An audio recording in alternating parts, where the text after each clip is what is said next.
dementia is often genetic, but it can be caused by other environmental factors. One of these environmental factors are repetitive head injuries, concussions, or traumatic brain injuries, which is what leads to the idea of CTE.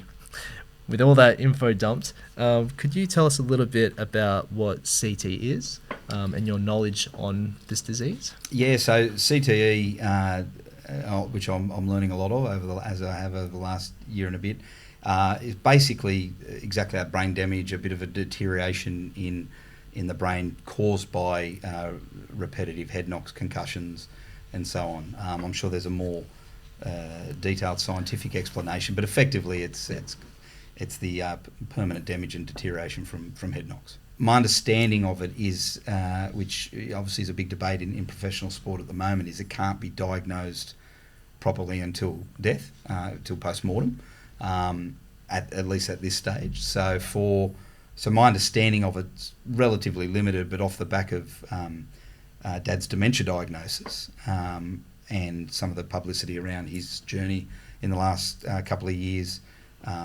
joined the Concussion Legacy Foundation, and I've learned a lot since then. They've got some really good professionals and doctors and medical people that have explained a fair bit of it to me. Let's say, hypothetically, the NRL approaches you. They say to you, what changes would you like to see in the league to reduce concussions? What would be some of, I suppose, any ideas on the way that they could approach that?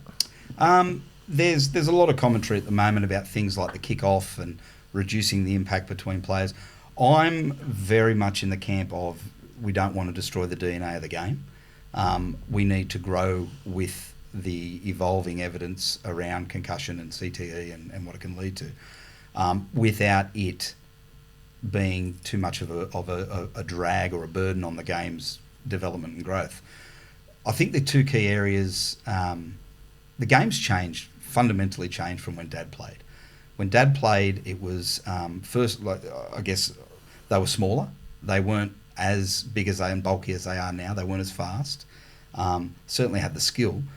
So the traditional collision impact probably wasn't as, I won't say as big, but as much force behind it as it could potentially have now.